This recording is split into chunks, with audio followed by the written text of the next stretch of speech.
Welcome back to the Training Babble podcast. I'm your artificial host, Dave Schell, and today I am joined by the Ryan Cooper bot from Best Bike Split and USA Cycling.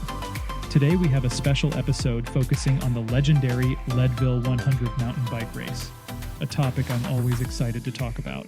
Let's dive right in, Dave. Can you give our listeners a brief overview of the Leadville 100? What makes this race so iconic? Absolutely, Ryan. The Leadville 100, often called the Race Across the Sky, is more than just a mountain bike race. It's a test of human spirit and endurance. Starting in Leadville, Colorado, at a breathtaking 10,000 feet, it stretches over 100 miles and climbs to elevations over 12,000 feet. It's not just the distance that challenges riders, but the thin air, rugged terrain, and unpredictable weather make it a race where simply finishing is a badge of honor. That sounds grueling. Now let's talk about one of the biggest challenges of Leadville, the altitude. How does that impact performance? Imagine racing in the clouds, Ryan. At high altitudes, oxygen is scarce. This scarcity is a game changer. It's like trying to fuel a fire with less oxygen. The fire just doesn't burn as brightly. Athletes will find their functional threshold power, or FTP, is significantly lower at these elevations. It's not just about the power you lose, it's about how you manage what you've got left. That's a great analogy, and you have a case study that illustrates this, right? Yes, let's talk about Brandon, a 60-year-old former gymnast who dreamt of conquering Leadville. When he first came to me, his FTP was relatively low for the demands of such a race. We had to develop a strategy that acknowledged the reality of his power output at altitude while building his endurance and strength. That sounds like a delicate balancing act. How about intensity factor and variability index? How do they play into this? Think of intensity factor, or IF, as the tempo of your race, like pacing yourself on a long journey. It's the ratio of your normalized power to your FTP. At Leadville, you're on this long, challenging journey where you must manage your energy wisely. The Variability Index, or VI, is like navigating a path with varying terrain. In mountain biking, you have stops, coasting, steep climbs. All these affect your VI. It's higher in mountain biking than in more consistent efforts like road cycling. It's crucial to be adaptable and flexible with your power output. And what about descending speeds? Descending in Leadville is like downhill skiing in some ways. You need to know the terrain, understand your limits, and descend as fast as conditions and your skills allow. It's a balance between speed and safety. In Leadville, with its mixed terrain, setting realistic descending goals is key to a successful race strategy. That's an incredible amount of strategy involved. And let's shift gears to training and preparation. What advice can you offer for training at high altitude? Training for altitude, Ryan, is like acclimatizing to a new world. If you can, train at higher elevations prior to the race. If that's not possible, focus on intensity training at lower altitudes. Also, consider tools like altitude masks or tents, though nothing beats actual altitude training. It's about preparing your body to work efficiently with less oxygen. That's interesting. How about setting power and fitness goals? Setting FTP goals is like plotting a course in uncharted waters. You need a map, a compass, and milestones. Start with a baseline. Where is your FTP now? Then set realistic incremental targets.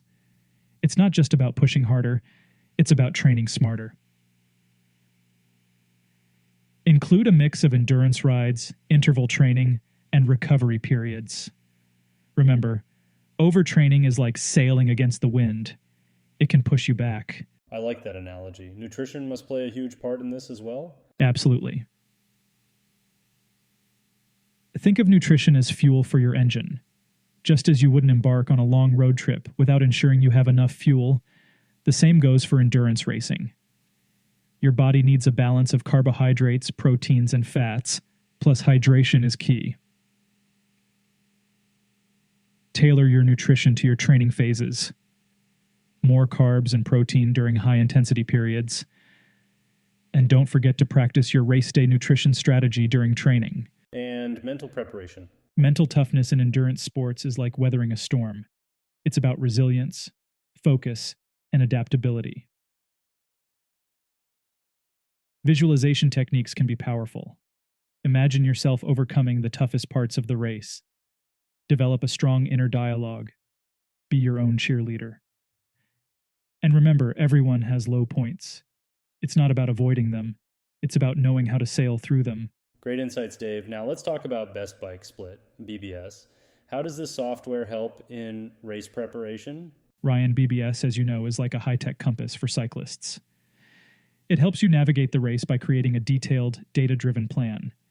You input your bike specs, power data, and course details.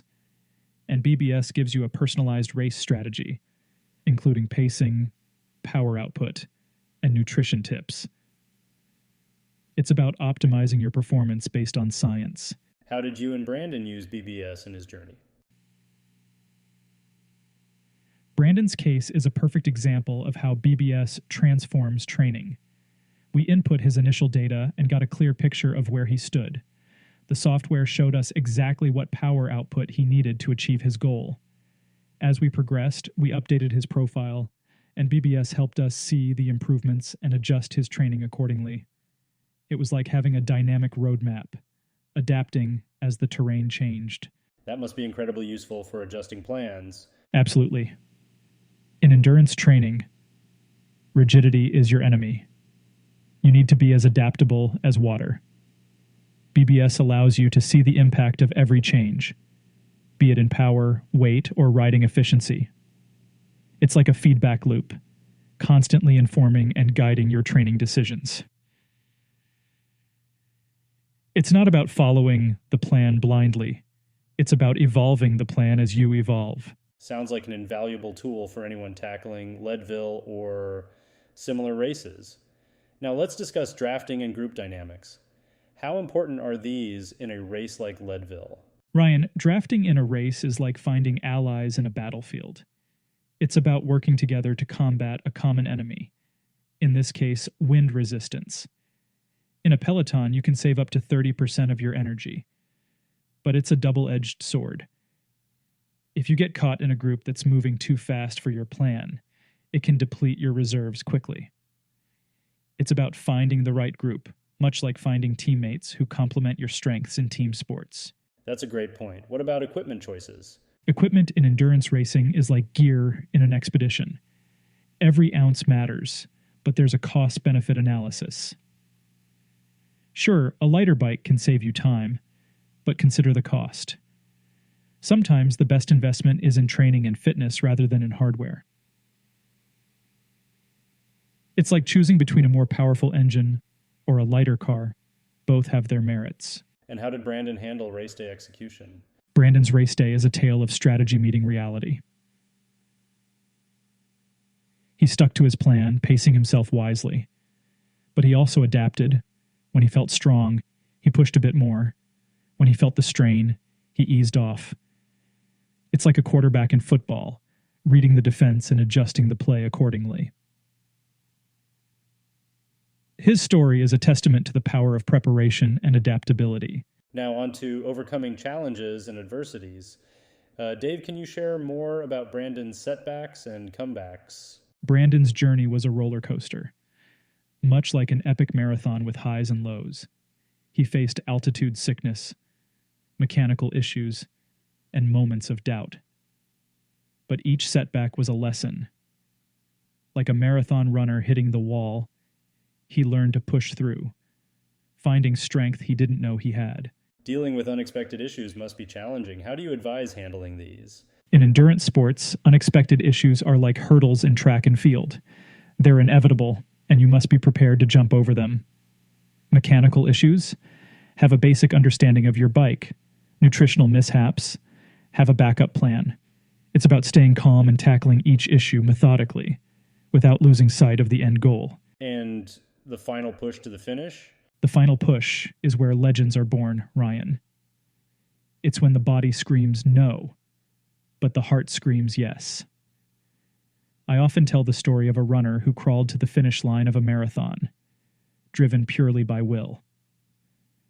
That's the spirit needed in endurance sports, an unyielding drive to reach that finish line, no matter what. As we wrap up, Dave, could you summarize the key takeaways for our listeners? Absolutely. Prepare for altitude. Set realistic FTP goals. Master your nutrition. And hone your mental toughness. Use tools like BBS to strategize. Understand the importance of drafting and equipment, and adapt on race day.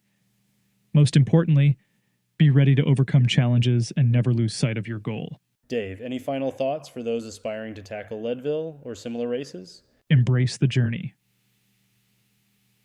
The race is not just about that one day. It's about the months, even years of preparation. It's a test of character as much as it is of physical strength. And remember, every pedal stroke gets you closer to that finish line. Thank you, Dave, for sharing your invaluable insights. And thank you to all the listeners. Please be sure to leave a rating and review as it really helps us out. Until next time.